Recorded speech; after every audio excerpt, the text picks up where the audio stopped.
He had nothing left. No home, no family. Just a broken past and a loyal dog by his side.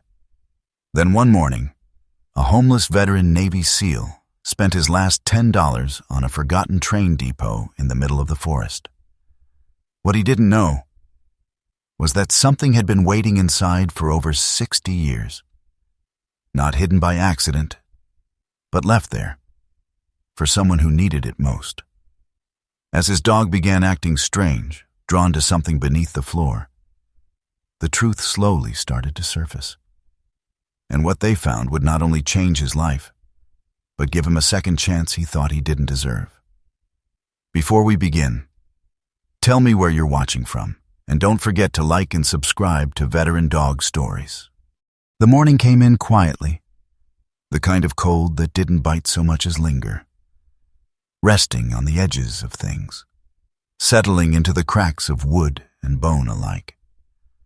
Sunlight filtered through tall pines, pale gold against the lingering frost, turning the northern forest into something almost forgiving. Ethan Calder sat behind the wheel of his old pickup truck, engine off, hands resting loosely on the steering wheel as if he had forgotten what they were supposed to do next. He was 43 years old, tall, just over 6 feet, broad-shouldered with the kind of lean, hardened build that didn't fade easily, even years after leaving the military. His face was all angles and restraint, a defined jawline shadowed by uneven stubble, the kind that came from not caring enough to shave, but not forgetting entirely. His eyes were a muted blue-gray, steady but distant, like they had learned long ago not to expect anything from the world in front of them. His skin was weathered, sun-browned, and marked faintly by old cuts that had healed without ceremony.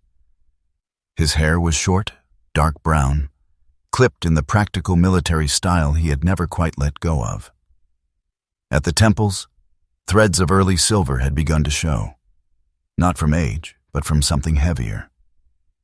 He wore the same outfit he had worn for days, maybe longer. An olive field jacket, worn at the cuffs and elbows. Beneath it, a red and dark blue plaid shirt, half-buttoned. Dark cargo pants, creased from sleeping in them. Brown leather boots, scuffed and softened with years of use. On his wrist, a scratched military watch. In his pocket, a small folding knife. Behind the seat, a weathered Eberly stock half-track backpack. Everything he owned reduced to something that could be carried without thought. It wasn't that he had nothing. It was that nothing had chosen to stay. Beside the truck, a German shepherd stood motionless. Ronan. 5, maybe 6 years old. Black and tan coat, short and dense, the muscle beneath it visible even in stillness. His posture was balanced, alert without tension. The quiet readiness of something trained not to panic. His eyes were focused, dark and intelligent, always moving, tracking scent, sound, the invisible language of a world Ethan could no longer fully read. Ronan had been a military working dog once.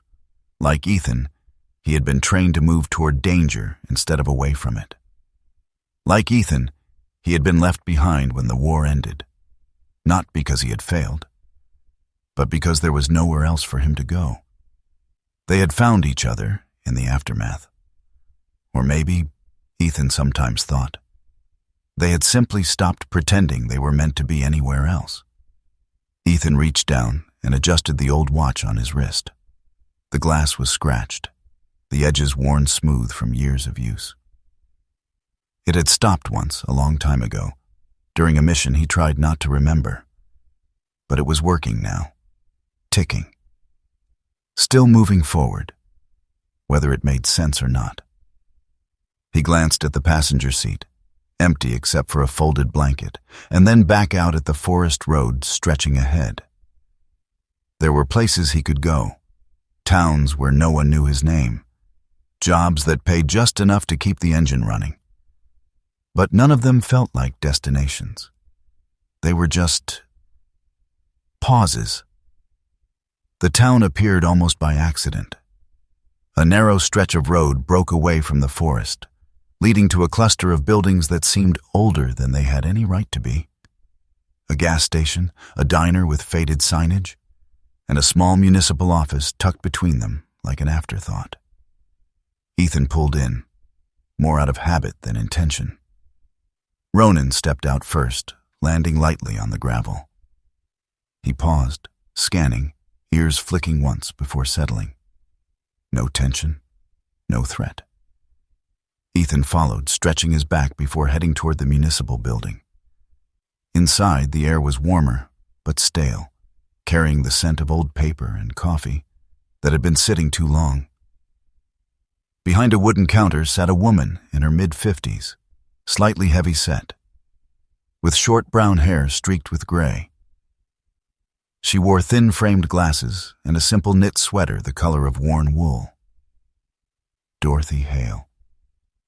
She looked up as Ethan entered, her eyes quick, assessing but not unkind. "You passing through?" she said, not quite a question. Ethan gave a small nod. Something like that. Her gaze shifted briefly past him, toward the door where Ronan now stood just outside, watching. "That your dog?" "Yes, ma'am." She studied Ethan again, then returned to the paperwork in front of her. "Town doesn't get many visitors this time of year." "I'm not staying long." Most people who say that end up staying longer than they planned. There was no humor in her voice, just observation. Ethan didn't respond. He noticed the bulletin board off to the side almost by accident. It was cluttered with notices: lost tools, community meetings, a church bake sale long since past. And there, pinned near the bottom, was a single sheet of paper, slightly curled at the edges. County surplus property, final clearance. His eyes moved over the list without much interest. Old storage sheds, a collapsed barn, and then abandoned train depot, $10, administrative transfer, scheduled for demolition, spring.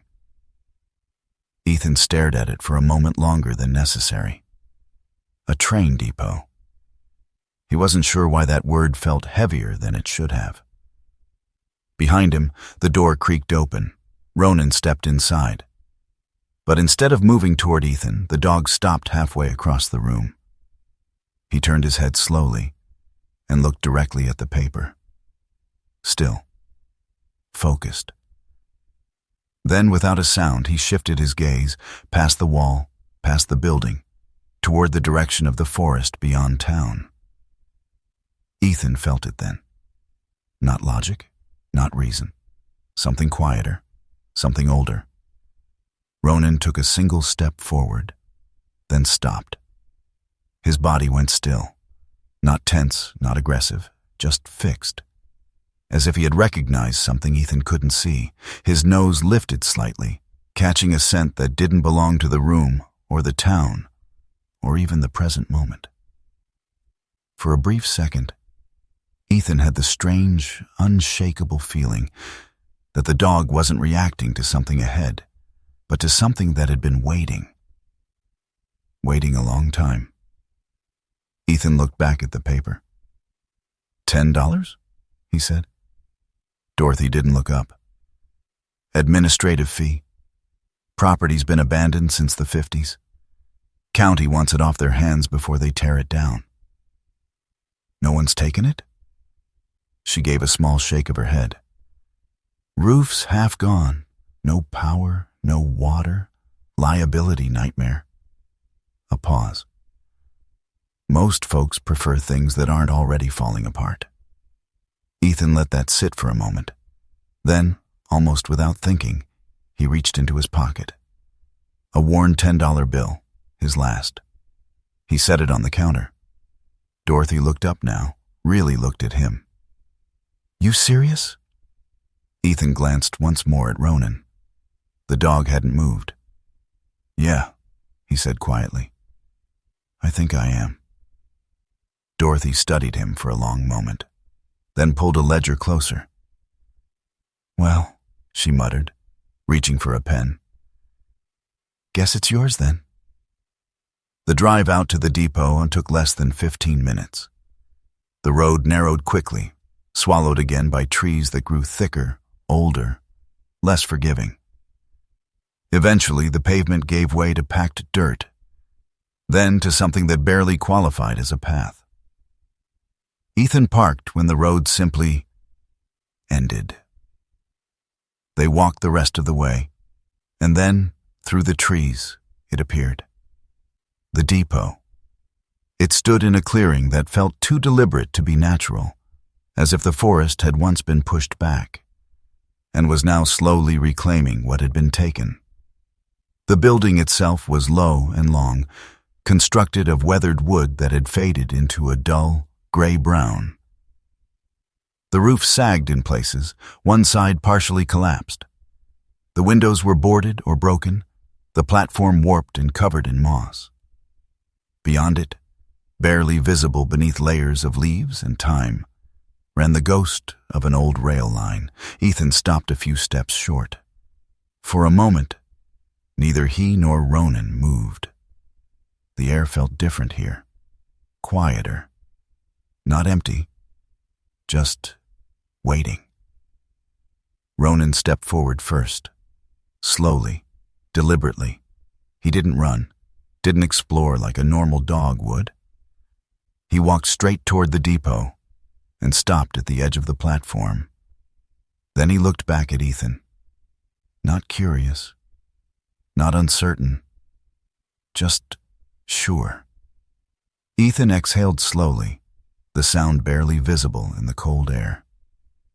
"Yeah," he murmured, more to himself than to the dog. "I see it too."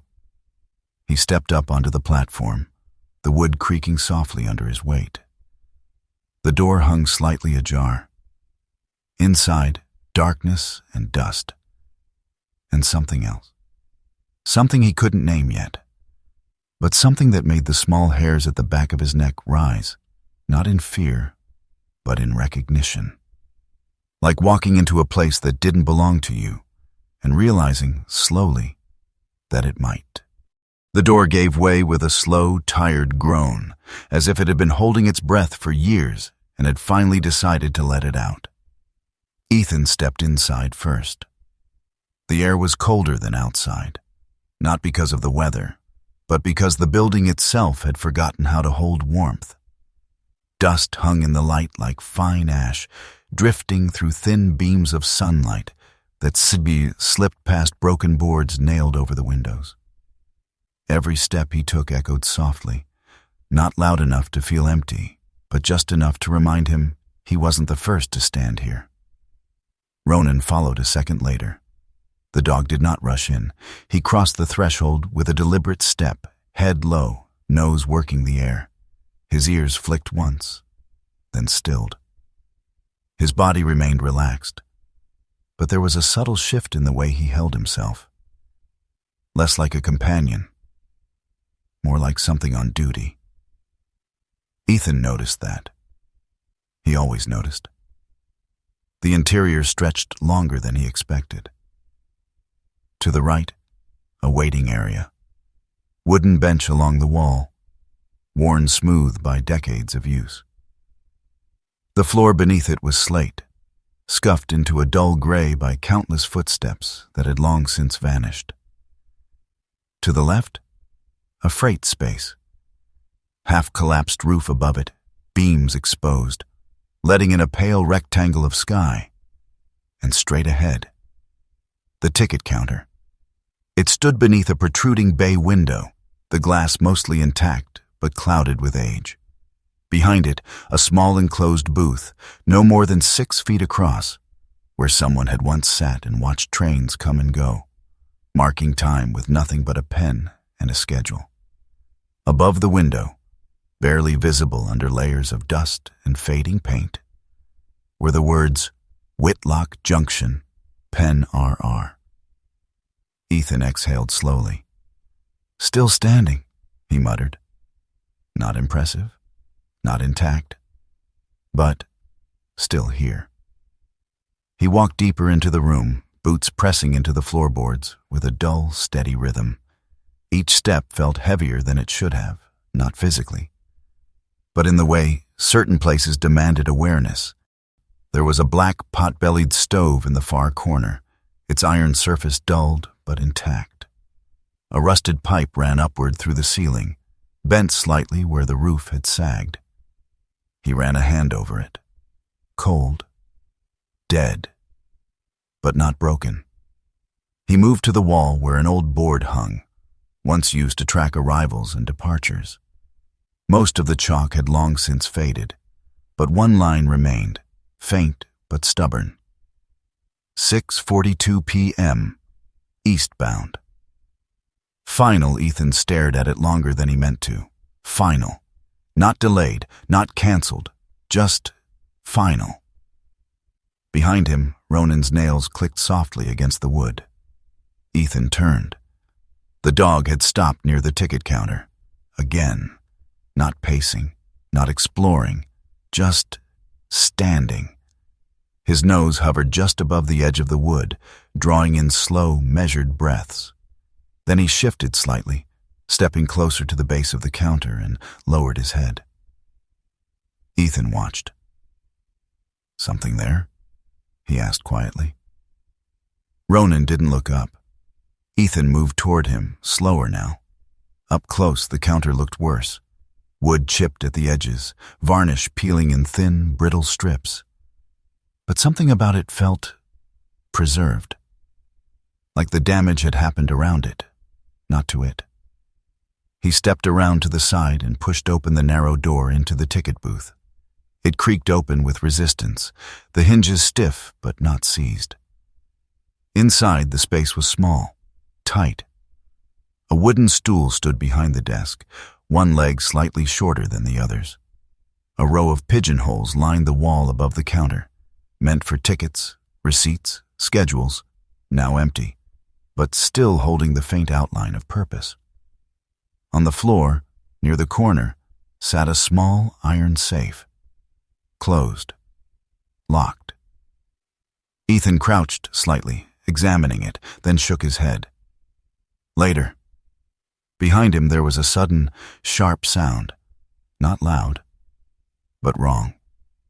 Ethan turned instantly, hand already moving toward the knife in his pocket. Ronan had stepped back from the counter, not startled, not aggressive, but alert in a way that was different from before. The dog stood completely still, staring at the floor just in front of the booth entrance. Then, slowly, he lifted one paw and placed it down again, carefully. The wood beneath it gave a faint, hollow thud. Not the solid knock of old timber. Something else. Something underneath. Ronan did it again. Same spot, same sound. And then he looked up at Ethan. Not asking. Telling. Ethan didn't move right away. He stood there, listening. The building had its own sounds. The wind slipping through cracks, the distant creak of weakened beams, the soft settling of dust disturbed by movement. But that sound, that hollow note under Ronan's paw, it didn't belong to the rest of it. He stepped forward, slowly this time. "All right," he said under his breath. "Let's see." He crouched near the spot, pressing his palm flat against the floor. The wood was colder here, not by much, but enough. He shifted his weight slightly, pressing down harder. There, a subtle give, not visible, but felt. He knocked lightly with his knuckles, solid, then moved an inch to the side, knocked again. Different. The sound changed. Not louder, not clearer, but deeper, like it was echoing into something that wasn't supposed to be there. Ethan's jaw tightened slightly. "Yeah," he murmured. "I hear it." He sat back on his heels, eyes scanning the boards. At first glance, they looked identical. Same grain, same wear.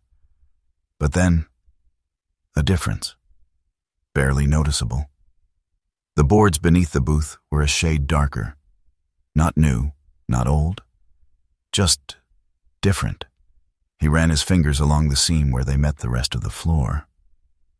There was a gap. Clean, intentional. Not the uneven split of wood aging over time. A cut, measured, placed.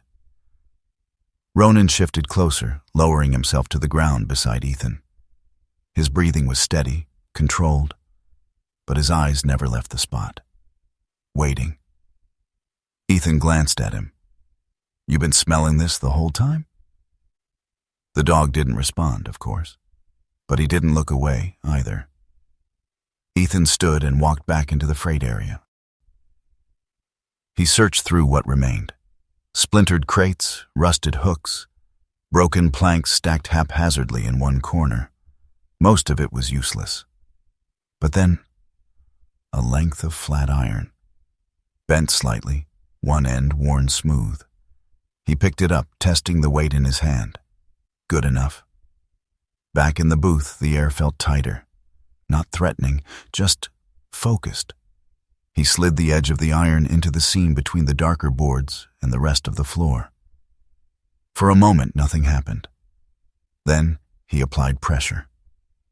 The wood resisted. Years of stillness holding it in place. But slowly, reluctantly, it began to give. A faint crack. Dust rising. Ronan didn't move. Ethan paused, not because he was tired, but because something in his chest had shifted. A familiar tension, the kind that came before breaching a door or opening something that might not want to be opened. He exhaled slowly. "This is stupid," he muttered. But he didn't stop. The board lifted a fraction of an inch. Enough. He adjusted his grip and pulled harder. The section came up together. Not loose pieces, but a single panel, hinged on one side by something that creaked faintly as it moved. Leather. Old, but still holding. Ethan froze for just a second. Not fear. Recognition. This had been made to be opened. Just not easily. He lifted it higher, and the darkness beneath shifted into shape. A compartment. Small. Hidden between the floor joists. And inside, something wrapped. Still. Waiting. Ronan leaned forward slightly, nose twitching, but didn't cross the line, didn't touch it, didn't interfere. He simply watched. The way a soldier watches another step into something unknown. Ethan stared down into the compartment. For a long moment, he didn't move, didn't reach in, didn't speak. The forest outside remained silent. The station held its breath. And somewhere, deep beneath the layers of time and dust, something that had been left behind had finally been found. For a long moment, Ethan didn't reach into the compartment. He stayed exactly where he was, kneeling on the worn wooden floor of the ticket booth, one hand still gripping the edge of the lifted panel, the other resting loosely on his knee. The opening beneath him wasn't large. Maybe the width of his forearm across. Built carefully between the joists, as if whoever made it had known exactly how much space they needed. And no more. Dust drifted slowly into the hollow, disturbed by the movement. Ronan remained just outside the threshold of the booth, lying down now but not relaxed. His body was still, muscles coiled in that quiet readiness he carried like a second skin. His eyes never left the opening, not curious, not excited, just watchful. Ethan noticed that, too. He had seen Ronan track explosives, hidden weapons, even bodies buried beneath loose soil. The dog never rushed those moments, never acted without certainty. Whatever was inside that compartment. Ronan already understood it mattered. Ethan exhaled slowly and leaned forward. The smell rose first.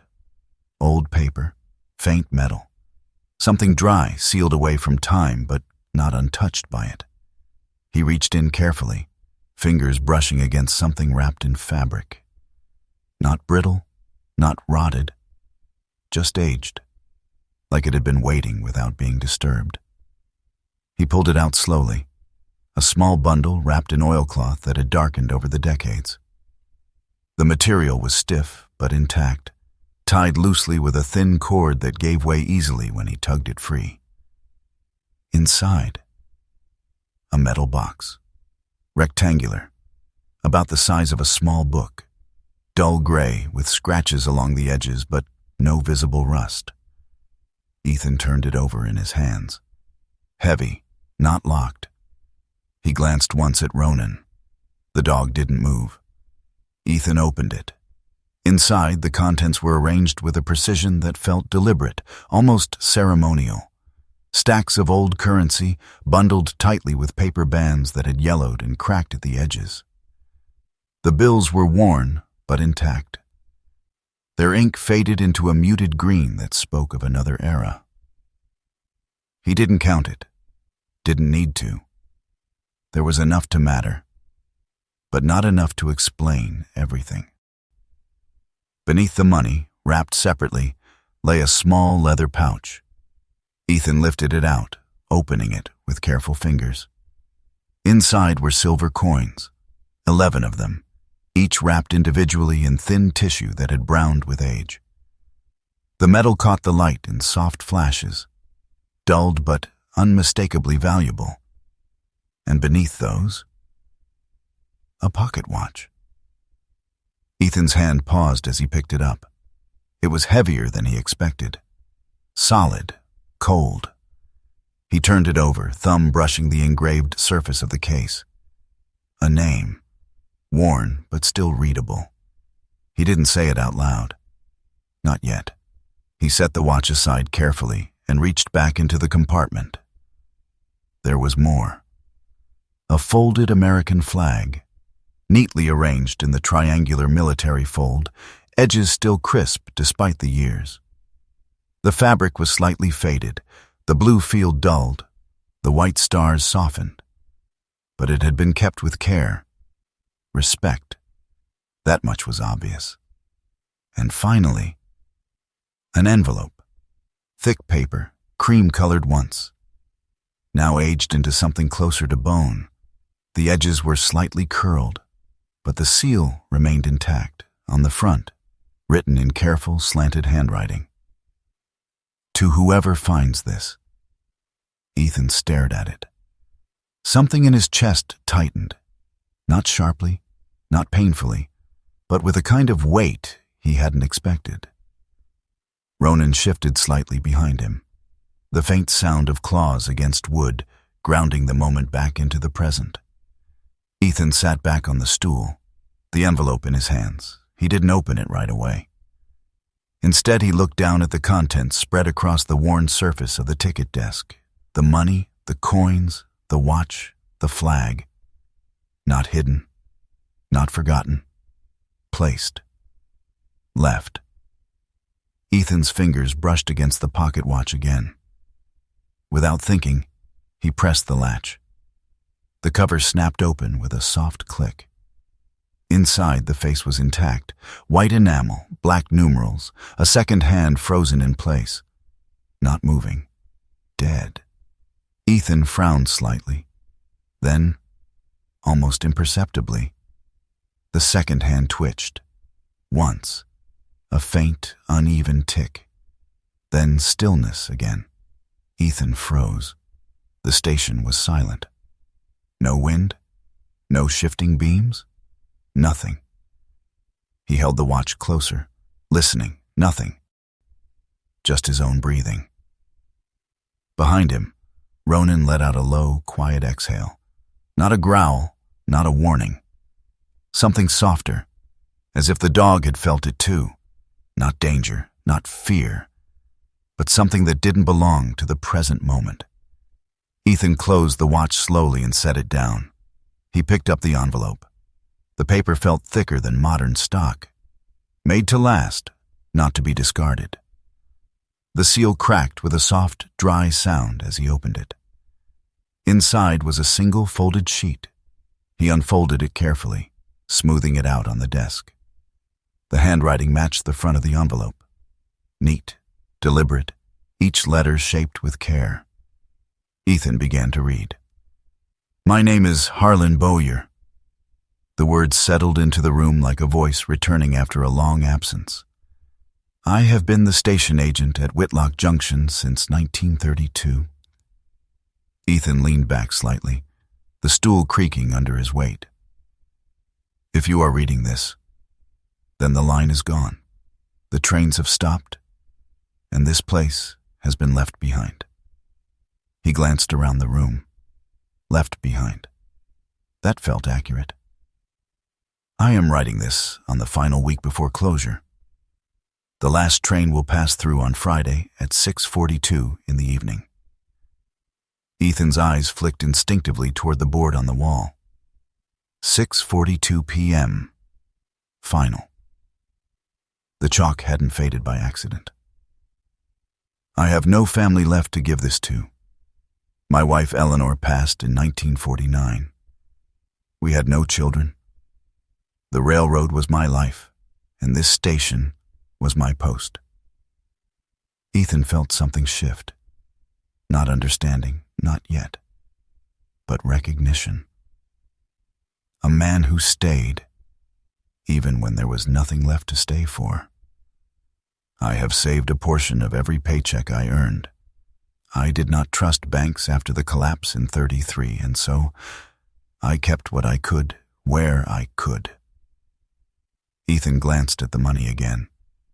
It wasn't greed. It wasn't hoarding. It was survival. "But I did not leave it here out of fear. I left it here out of belief." Ethan's brow tightened slightly. Belief.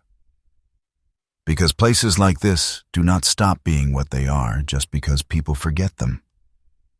The words seemed to settle deeper this time. A station waits. That is its nature. It waits for the next arrival, even when none are scheduled. Ethan's grip on the paper tightened slightly. He didn't know why. "If you have found this, then perhaps you are someone who needed a place to arrive." Silence filled the booth. Not empty, full. Ethan lowered the letter slowly. For a moment he didn't move, didn't think, didn't try to make sense of it. He just sat there, the weight of the words pressing against something in him he hadn't allowed himself to feel in a long time. Outside, the wind picked up slightly, brushing against the broken boards of the depot with a low, hollow sound. For a brief second, it almost resembled something else. Not quite a whistle, but close enough to make Ethan look up. He folded the letter carefully along its original creases and placed it back on the desk. Then he reached for the flag. His hands were steady as he lifted it, but slower now, more deliberate. He held it for a moment, then set it beside the watch, beside the money. Everything laid out, not scattered, not claimed, just acknowledged. Ronan rose to his feet and stepped closer. This time he crossed the threshold into the booth. He approached the desk, nose lowering toward the items, not touching, just sensing. Then he sat, directly beside Ethan. The same way he had on countless nights before, when silence was the only thing left between them. Ethan leaned back slightly, resting his forearms on his knees. His gaze moved from the letter to the watch, to the empty space beyond the window where the tracks had once run. "Yeah," he said quietly. Not to Ronan. Not to the man who had written the letter. Maybe to both. "All right." The station did not respond. It didn't need to. Some places didn't speak. They simply waited long enough for someone to understand. Ethan didn't sleep much that night. The station settled around him in slow, uneven breaths. wood creaking softly as the temperature dropped, wind slipping through cracks in the boards like something searching for a way back in. He had dragged one of the benches closer to the stove and laid his blanket across it. Boots still on, jacket pulled tight, but rest never fully came. Not because of the cold, because of what now sat on the ticket desk. Even in the dim glow of the small lantern he'd found and managed to light, the object seemed present. Not loud, not demanding. Just there. Like they had always belonged in that exact place. Ronan hadn't left the booth. The dog lay on the floor beside the desk, head resting on his paws, eyes half closed but never fully asleep. Every time Ethan shifted, Ronan's ears twitched. Not alarmed, just aware. Still working, still watching. Morning came slowly, the kind of pale, washed-out light that filtered through the trees before the sun fully committed to the sky. Ethan sat up, rubbing a hand over his face, stubble rough beneath his palm. For a moment, he forgot where he was. Then he looked up. The desk, the letter, the watch. And it all came back. Not as a shock, but as a weight that had never really left. He stood and crossed the room, boots scraping lightly against the floor. The air inside the station had shifted. It wasn't warmer, not really, but it felt less empty. Ethan didn't like that thought, didn't trust it. He pushed it aside and focused on what he understood. Inventory, assessment, next step. He sat on the stool inside the booth again, the same one that had held him the day before. The wood creaked under his weight, uneven but stable. He looked down at the money. Carefully, he began to separate the bundles. The paper bands crumbled slightly at the edges as he handled them, but the bills themselves were intact. Older print, different texture. Some series he recognized from years ago, others older still. He counted, slowly. Not because he was savoring it, but because he needed to know. $9,320. He said the number under his breath, once, then again. Not disbelief, just confirmation. He leaned back slightly, exhaling through his nose. $9,000 wouldn't change a life overnight. But it could stop one from falling apart. It could buy time. And sometimes, time was everything. Ronan rose to his feet and stepped closer, watching Ethan's hands. "You already knew it was there, didn't you?" Ethan muttered. The dog tilted his head slightly, then looked away. Not dismissive, just uninterested in the question. Ethan almost smiled. Almost. He picked up the silver coins next. One by one, he unwrapped them from the brittle tissue. 11 in total. Each one different in subtle ways. Dates, markings, the way the light caught their edges. He didn't know much about coins, but he knew enough to understand they weren't just kept for value. They meant something. Someone had taken the time to preserve them, to separate them, to remember them. The flag came next. Ethan handled it differently, slower, more deliberate. The triangular fold was tight, precise, military. The kind of fold that wasn't taught casually. The fabric had aged, yes, but it hadn't been neglected. He held it in both hands for a moment, then set it down carefully. Respect, even when no one was watching.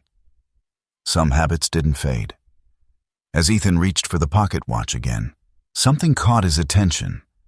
Not the watch itself. The desk. He frowned slightly and leaned closer. There, just beneath where the watch had rested the night before, was a faint marking in the wood. Not carved, not scratched, pressed. Like something had been set there, over and over again, in the exact same spot, for years. A circle, barely visible. but perfectly shaped. Ethan placed the watch down inside that faint outline. It fit. Exactly. His jaw tightened slightly. Not because it was surprising, but because it wasn't. Because something in him had already known it would. Behind him, Ronan shifted, just once, then went still again. Watching, waiting. Like he had seen this part before. Ethan pulled his hand back slowly. "Yeah," he murmured. "That tracks." He turned his attention back to the letter. This time he didn't read it from the beginning. He scanned it, looked for the details he hadn't fully taken in before. Names, dates, small things that mattered more than the big ones. Harlan Bowyer, station agent, Whitlock Junction, 1932 to 1958. 26 years in one place. Ethan let that settle. 26 years, same room, same desk, same view out the window. He tried to imagine it. Failed. He stood and walked to the bay window, pushing aside the warped frame just enough to look out. The tracks were gone, but the path remained. A straight line carved through the trees, barely visible beneath layers of leaves and time. He could almost see it. The train approaching. The sound of steel on steel. The weight of something moving forward.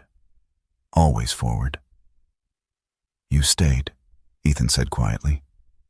Not a question. A statement. He turned back to the room, to the desk. To the place where a man had sat for decades, waiting for things to arrive and to leave. A sound came from outside. Not the wind, not the structure. Footsteps. Ethan moved instantly. Not fast, not panicked, but precise. He stepped out of the booth, hand brushing the knife in his pocket, eyes scanning the doorway. Ronan was already there, standing, still, focused. A figure appeared at the edge of the platform. An older man, tall but slightly stooped, like gravity had slowly convinced his spine to give in. His build was thin, almost wiry, with the kind of strength that didn't come from muscle, but from endurance.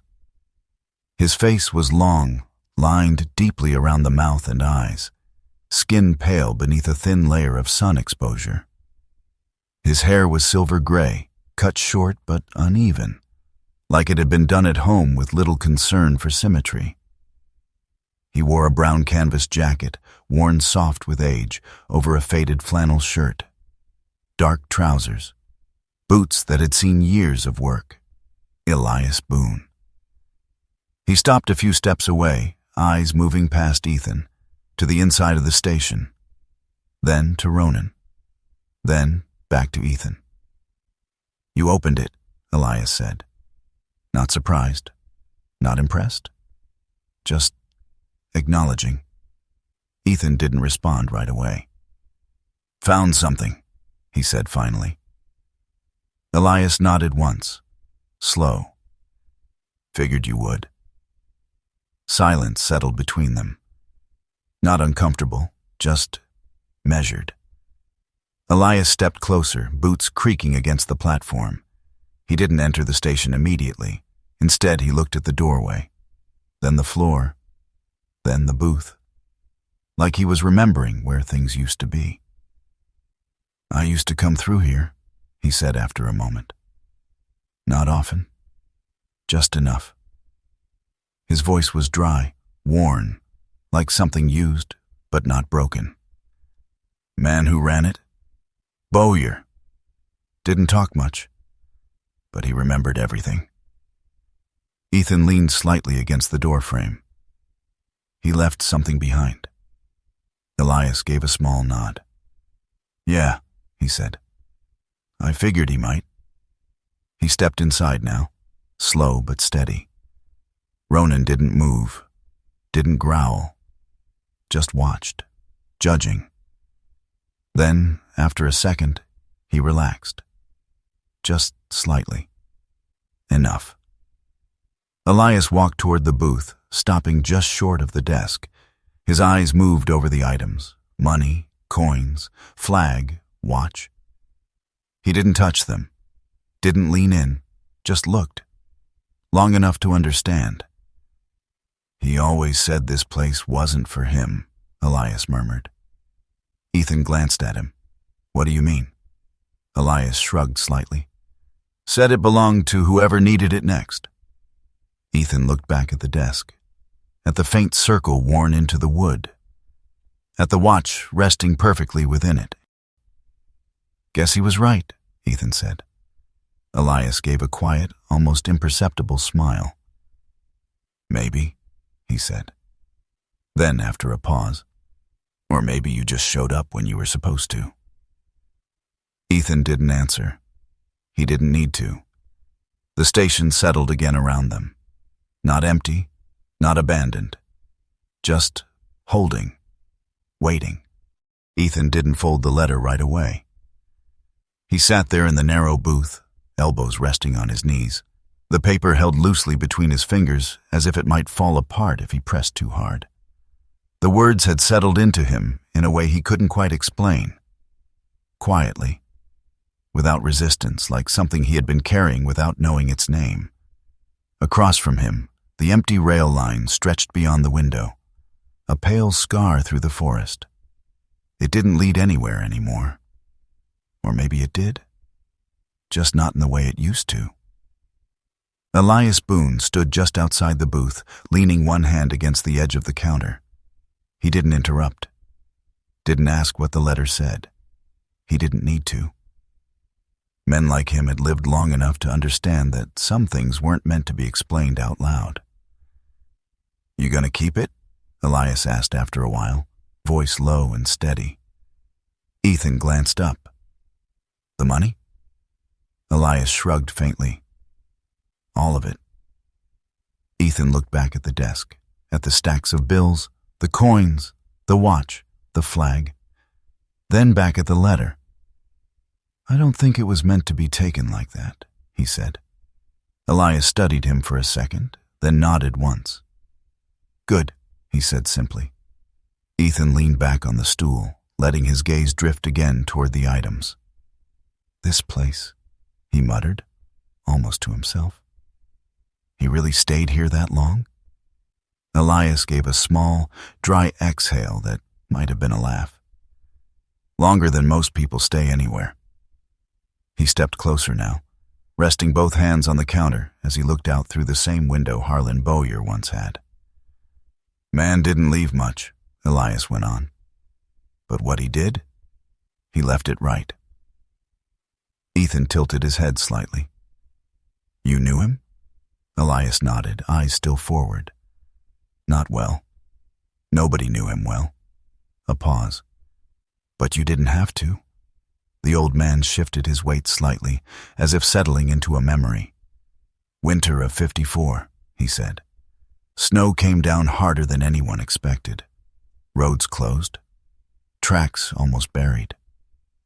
Ethan listened, quiet. There was a kid, Elias continued. Couldn't have been more than 12. Wandered off from his family, got turned around in the trees. His voice didn't change much, but something behind it did. Most folks figured the boy wasn't making it through the night. Ethan's jaw tightened slightly. And Harlan? He asked. Elias finally looked at him. He didn't say much, he replied. Just lit the stove and made coffee. Silence stretched between them. Coffee? Ethan repeated. Elias nodded. Said if the boy came through that door, cold and scared, the first thing he should find wasn't questions. A faint pause. It should be something warm. Ethan looked down at the stove in the corner. Cold now. Empty. But not useless. They found the kid just before sunrise, Elias went on. Half frozen, but alive. Said he saw a light through the trees. Followed it. Ethan didn't speak. Didn't need to. He knew that kind of story. Not because he'd heard it before, because he'd lived something close enough to it. Ronan moved suddenly. Not fast, not aggressive, but with purpose. He stepped away from the booth, crossing the room in a straight line toward the far corner near the stove. His nose lowered, tracing along the floor, then up the edge of the wall. Ethan watched, brow tightening slightly. The dog paused at a spot just beside the stove, different from before. Not the hidden compartment, not the desk, something new. Ronan sniffed once, twice. Then he sat down, still looking at the wall. Not reacting, not alerting, just acknowledging. Ethan felt a strange, almost uncomfortable pull in his chest, like the dog wasn't finding something hidden, but remembering something that had already happened. Ethan stood slowly. "What is it?" he asked under his breath.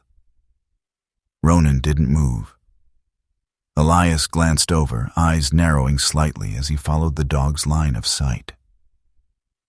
"Huh," he murmured. Ethan looked at him. "What?" Elias stepped closer, slower this time, his boots dragging lightly against the floor. "Used to be a shelf there," he said, pointing vaguely at the wall. "Small one. Harlan kept a kettle on it sometimes." Ethan glanced at the bare wood. Nothing there now. Just worn boards, faint discoloration where something had once been mounted. Ronan let out a soft breath and lowered himself to the ground. The moment passed, but the feeling didn't. Ethan walked over, crouching near the spot. He ran his fingers along the wall, tracing the outline Elias had described. "You think he kept anything else here?" Ethan asked. Elias shook his head.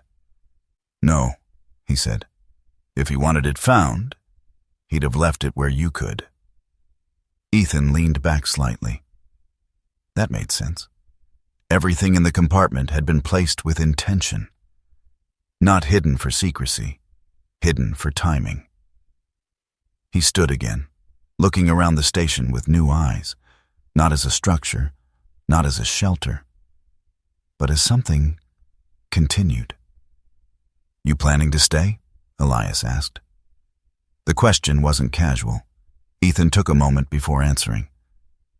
"I don't know," he said honestly. Elias nodded, as if that was the only answer that mattered. "Fair enough." The old man stepped back toward the door, pausing at the threshold. "Roof's not going to hold through another heavy rain," he added. "And that stove will need clearing before you try to light it." Ethan glanced at him. "You offering advice or warning me?" Elias gave a faint smile. "Same thing most days." He stepped outside, the sound of his boots fading into the gravel beyond the platform. Ethan watched him go for a moment, then turned back inside. The station felt different now. Not warmer, not brighter, but occupied. Not by people, by intention. He moved back to the booth and began carefully placing the items back into the box. Not hiding them. Not yet. Just organizing. Respecting the order they had been left in. The watch went last. He hesitated before setting it down, then placed it gently beside the others. Ronan returned to his side, sitting close, not touching, but near enough that Ethan could feel the presence. Solid, reliable. Ethan leaned back slightly, resting his arms on the counter. His eyes drifted once more toward the window, toward the empty line where trains used to run. "I don't think he left this for just anyone," Ethan said quietly. Ronan didn't respond, but he didn't need to. Ethan exhaled slowly, not heavy, not burdened, just steady. The wind moved through the station again, softer this time, not hollow, not empty, and for the first time since he had stepped through the door. Ethan didn't feel like he was passing through. The first week passed without Ethan noticing where one day ended and the next began. Work had a way of doing that, especially the kind that demanded everything from your body, so your mind didn't have to carry the rest. He started with the roof, climbing up before the frost had even lifted, boots pressing into the brittle wood as he assessed what could be saved and what had to go. The beams were still strong in places, stubborn in the way old things often were. But parts of the shingles had rotted through entirely, leaving the structure exposed to whatever weather chose to pass through. He didn't have the right tools, didn't have enough materials, but he had time, and for the first time in a long while, that felt like something he could use. He worked slowly, methodically, tearing away broken sections, salvaging what he could, reinforcing where it mattered. His movements carried the quiet efficiency of someone who had once rebuilt more complicated things under worse conditions. Except this time, there were no orders, no deadlines, no one waiting for a report. Just him and the station. Inside, the changes were smaller, but no less deliberate. He cleared debris from the waiting area, dragging out splintered wood and rusted metal, stacking what could still burn near the stove. He swept the slate floor with a makeshift broom, pushing years of dust and dirt toward the door, watching the room slowly reclaim its shape beneath the neglect. The ticket booth he left mostly untouched. Not out of fear, out of respect. Everything in there had been placed with intention once. He wasn't ready to rearrange it yet. Ronan stayed close through all of it. The dog moved differently now, not restless, not searching, but settled into a pattern. He would patrol the perimeter in slow arcs, nose low, checking the edges of the clearing before returning to the station. Sometimes he sat at the edge of the platform, staring down the line where the tracks had once been, ears flicking as if listening for something that no longer came. Other times, he simply stayed near Ethan, watching, waiting. By the fourth day, Ethan managed to clear the stove's flue enough to attempt a fire. It took longer than it should have. The first few tries failed, smoke curling back into the room instead of rising properly, forcing him to adjust, to learn, to adapt in ways that felt unfamiliar after years of operating within strict systems. But eventually, the fire caught. Small at first, then steady. Heat spread slowly through the station, subtle but real. Ethan sat back on the bench, hands resting loosely on his knees, watching the flames move behind the iron grate. For a moment, he allowed himself to feel it. Not comfort, not yet, but something close. And that was when the memory came. Not loud, not sudden, just there. The kind of memory that didn't ask permission before stepping into the present. Sand under his boots, heat pressing down from a sky too bright to look at. The sound of distant gunfire, sharp, irregular, too close. A voice behind him, young, too young. "Ethan, wait!" He turned. Too late. Ethan's jaw tightened, his eyes fixed on the fire in front of him, but he wasn't seeing it anymore. He was back there, back in that moment, back in the space between decision and consequence. "I've got you," he had said. He remembered that clearly, clearer than anything else. "I've got you. I'll get you out." But he hadn't. The words that came after had followed him for years. Not shouted, not angry, just broken. "You said you'd get me home." Ethan exhaled sharply, the sound cutting through the quiet of the station. Ronan lifted his head immediately, ears forward, eyes locking onto Ethan. The dog didn't move closer, didn't make a sound. He just watched. Ethan leaned forward, elbows on his knees, hands clasped together as if trying to hold something in place. "I know," he muttered under his breath. Not to Ronan. Not to the station. To someone who wasn't there anymore. The fire crackled softly. Time passed. He didn't track how much. That night, the temperature dropped hard. The kind of cold that settled deep into the bones of a place, pressing against walls that hadn't been insulated in decades. Ethan sat inside the booth, the metal box resting on the desk in front of him, the lantern casting a low, steady glow over its surface. He hadn't touched the contents much since the first day. Not out of fear, out of hesitation. He opened the box now. The money lay exactly as he had left it. The coins, wrapped and silent. The flag, still folded. The watch resting where it belonged. All of it, waiting. Ethan leaned back slightly, his gaze lingering on the stacks of bills. $9,000. Enough to leave. Enough to drive until the road ran out again. Find another town. Another temporary place. Start over. Again. His fingers tapped lightly against the edge of the desk. "You could walk away," he said quietly. No answer came. For a long moment, nothing moved. Then, Ronan stood. Not abruptly, not reacting, just deciding.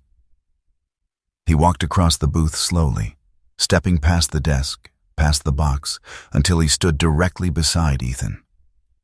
Then, without hesitation, he lowered his head and rested it against Ethan's hand.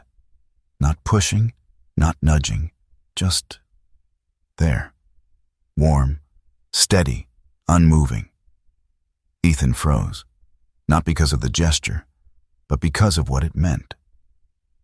Ronan had done this before, not often, only in the moments when something inside Ethan was about to break in a way that couldn't be fixed easily. Ethan looked down at the dog. "You think I should stay?" he murmured. Ronan didn't move, didn't look up, didn't answer. But he didn't leave either. Ethan let out a slow breath, his hand resting lightly against the dog's head. "Yeah," he said after a moment. "All right." He closed the box, not locking it, not hiding it, just setting it aside. Decision made. The next morning came sharper than the last. Clear sky, cold air, and something else. Movement. Ronan was already on his feet before Ethan fully stepped outside. The dog's posture had changed, no longer relaxed, no longer simply observant. His body was angled toward the tree line, head slightly lowered, ears fixed forward, focused.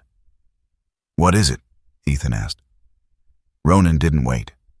He moved, not running, not sprinting, but with purpose.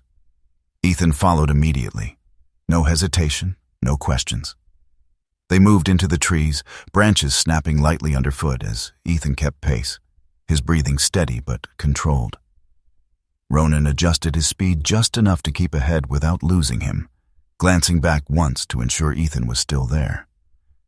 Then forward again, tracking. The scent trail wasn't visible, but Ronan didn't need it to be. After several minutes, the forest opened slightly, the ground sloping downward toward a shallow ravine. The air shifted, colder here, heavier, and then a sound, faint, barely there. "Help!" Ethan stopped, listened. There it was again, weaker this time. He moved faster now, pushing through the underbrush, following the direction Ronan had already taken. The dog reached the edge of the ravine first, looking down. Ethan stepped beside him and saw a man, mid-40s, maybe older, lying awkwardly against the base of a fallen tree, one leg twisted at an unnatural angle. His face was pale, lips cracked, eyes barely open. He had been out here for a while. too long. Ethan moved down the slope quickly but carefully, boots sliding slightly against loose dirt. "Hey," he called out, voice firm but controlled. "Stay with me." The man blinked slowly, trying to focus. I got turned around," he managed. Ethan crouched beside him, already assessing. Broken leg, dehydration, early hypothermia. "I've got you," Ethan said. The words came out before he thought about them. The man's eyes shifted, locking onto Ethan's. There was fear there, pain, but also something else. Hope. Ethan's jaw tightened. Not this time. He worked quickly, stabilizing the leg as best he could, using what he had on hand. Ronan stayed close, alert but calm, scanning the surroundings without distraction. Minutes stretched, effort layered over instinct. Eventually, Ethan got the man to his feet. Barely. Supported him, step by step, back toward the station. It took time, more than Ethan wanted, less than it could have. When they reached the edge of the clearing, the man was barely conscious. But he was alive. Ethan guided him inside toward the bench, toward the fire he had built the day before. Warmth, light, something steady. "I told you," Ethan said quietly, lowering him down. "I've got you." And this time, he did. The man survived. His name was Daniel Price, mid-40s, a mechanic from a small town nearly 20 miles south. Though distance meant very little once the forest decided to take its turn with you. He had a broad, square face, weathered by years of outdoor work, short brown hair going thin at the crown, and hands that bore the marks of someone who had spent more time fixing things than talking about them. There was a quiet stubbornness in him, the kind that kept a man walking longer than he should. And that same stubbornness had nearly cost him everything. By the time Ethan got him warm, hydrated, and stable enough to move, Daniel had already understood one thing clearly. He had not gotten out of those woods alone. "You live here?" Daniel asked, his voice rough but steady now, sitting on the bench near the stove, hands wrapped around a dented metal cup Ethan had filled with hot water. Ethan shook his head slightly. "Working on it." Daniel glanced around the station, his eyes taking in the repaired sections of the roof, the cleared floor, the faint warmth settling into the old wood. "Doesn't feel abandoned anymore," he said. Ethan didn't answer that, because he wasn't sure if it was true, or if it was something else entirely. By late afternoon, help arrived. Not an ambulance, not immediately, but a county truck first, bouncing its way down the uneven path, engine loud against the quiet of the forest. Behind the wheel was a man in his early 50s, thick-built, with a square jaw and short-cropped brown-gray hair. Sheriff Nolan Pierce. He stepped out with a deliberate heaviness, boots hitting the ground with the kind of certainty that came from years of dealing with things that didn't always go the way they should. His uniform wasn't pristine. Brown sheriff's jacket, worn flannel beneath, utility pants tucked into boots. But it fit him like a second skin. His eyes found Ethan first, then Ronan, then Daniel. "You the one who called it in?" Nolan asked. Ethan nodded once. He was out there too long. Nolan studied him for a moment longer than necessary. Not suspicious, not hostile, just measuring. Then he gave a short nod and moved inside.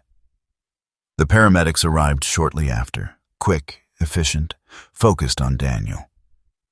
They worked with practiced precision, lifting him carefully, stabilizing what Ethan had already done right. Daniel caught Ethan's arm before they moved him out.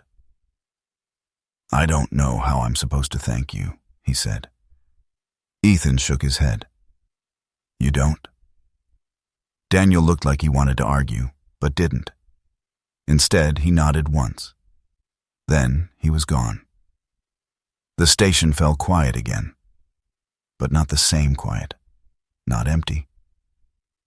Nolan lingered. He stood near the doorway, hands resting on his hips, looking out at the clearing before turning back toward Ethan. "You new around here," he said. "Something like that." Nolan's gaze shifted briefly to Ronan, who stood just inside the door, posture calm but alert, watching everything without moving. "That dog yours?" "Yeah." "Military?" Ethan hesitated for a fraction of a second. "Used to be." Nolan gave a small nod. "Figures." He stepped further inside, his eyes moving across the station, taking in details, repairs, tools, the faint signs of life returning to something that had been left behind for decades. "You planning to stay?" Nolan asked. Ethan didn't answer right away. Then, quietly, "Yeah." Nolan studied him again. Something in his expression shifted, just slightly. Not approval, not disapproval, just acceptance. "Then you'll want to fix that roof before the next storm," he said, "and clear out that chimney properly. Seen too many places go up because someone thought good enough was good enough." Ethan nodded once. "I'll handle it." Nolan paused, then added, "Word travels fast in small towns. People will start coming by." Ethan glanced at him. "That a problem?" Nolan shook his head. "Depends on what you make it." He turned to leave, stopping just outside the doorway. "Good work today," he said, not looking back. Then he walked off. The next morning, someone came. Then another. Not all at once, not organized. Just people. A woman in her late 60s, short and round with soft white hair tucked beneath a knitted hat, arrived first. She carried a small jar of honey in both hands as if it were something fragile. Her name was Evelyn Pike, a widow who lived alone just beyond the ridge, known in town for speaking little but remembering everything. She didn't ask questions, just handed the jar to Ethan and said, "For the coffee," before turning back the way she came. There was no coffee yet, not officially, but the idea had already taken root. Later that afternoon, as Ethan stood near the stove, trying to adjust the heat so it would hold longer, Ronan shifted suddenly near the door, not tense, not alarmed, but immediate. The dog rose in one smooth motion, moving toward the entrance before Ethan even heard the sound. Footsteps. Light. Uncertain. Ronan stopped just inside the doorway, standing tall, ears forward, body blocking the entrance, not aggressively, but deliberately. Ethan turned. A young woman stood at the edge of the platform, early 30s, tall and lean, with dark brown hair pulled back loosely at the nape of her neck. Her face was pale from the cold, sharp-featured but softened by something in her expression. Fatigue, maybe? Or something heavier. She wore a moss-green Ranger parka, worn at the cuffs, and carried a small backpack slung over one shoulder. She didn't step forward, didn't speak, just stood there.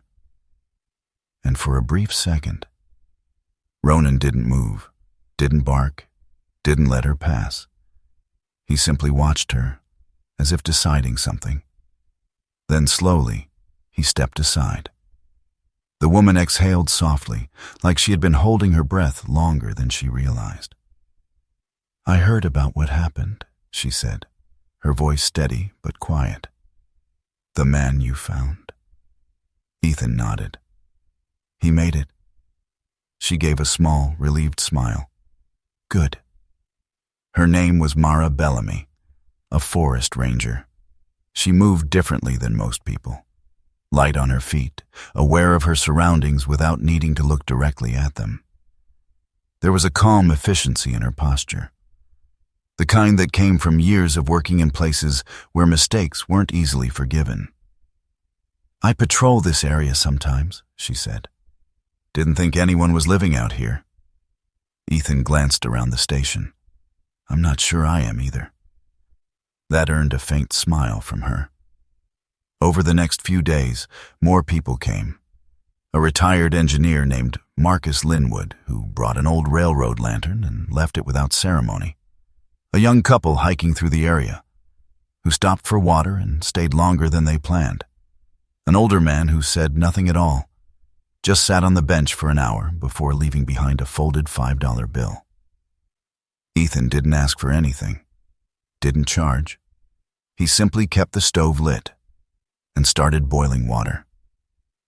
The first time he poured coffee, it felt strange. Not unfamiliar, just different. He set the cup on the counter, watching the steam rise in slow curls. Ronan sat nearby, eyes tracking the movement of the door as another set of footsteps approached. Always the first to notice, always the first to stand. Ethan kept the watches close. His old military one stayed on his wrist. Harlan's remained on the desk, and the letter, folded carefully, rested beneath them. One evening, as the light faded into the long blue of approaching night, Ethan sat inside the booth again.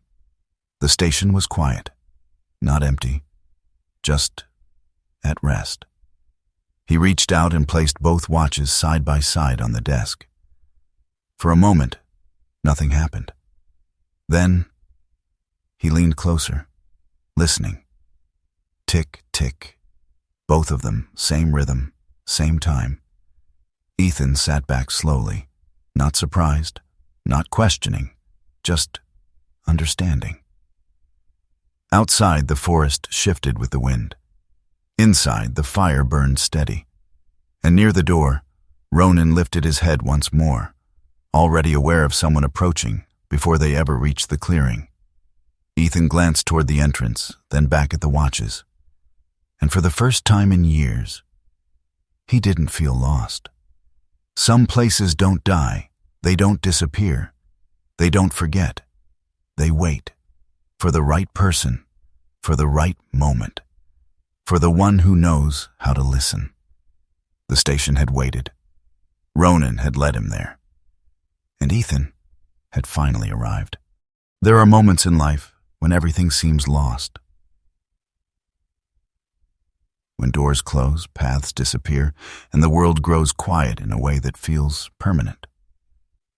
But sometimes, what feels like an ending is only a place where something unseen has been waiting all along. Not by accident, not by chance, but by a design greater than anything we can fully understand.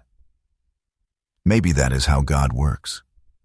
Not always through loud miracles or sudden answers, but through small, quiet moments. Through a place we stumble upon, a stranger who shows kindness, or even a loyal companion who leads us where we need to go. Sometimes, the miracle is not in changing our circumstances overnight, but in guiding us, step by step, toward the place where we are meant to begin again. Ethan thought he had lost his way. But what he found was not just a station, not just a second chance. He found a reminder that no life is ever truly forgotten, and no act of kindness is ever wasted. What is given with sincerity has a way of finding its purpose, even years later, even in the hands of someone who never expected to receive it. And maybe, just maybe, there are things in your life right now that feel broken, delayed, or lost. But what if they are not gone? What if they are simply waiting for the right moment, the right place, the right version of you? If this story touched your heart, share it with someone who might need a reminder that hope still exists. Tell us in the comments where you are watching from, and what part of this story stayed with you the most. And if you believe in stories that bring light back into the quiet places of life, consider subscribing to Veteran Dog Stories so you don't miss the next journey. May God watch over you, guide your steps even when the road feels uncertain, and place the right people and the right moments in your path when you need them the most.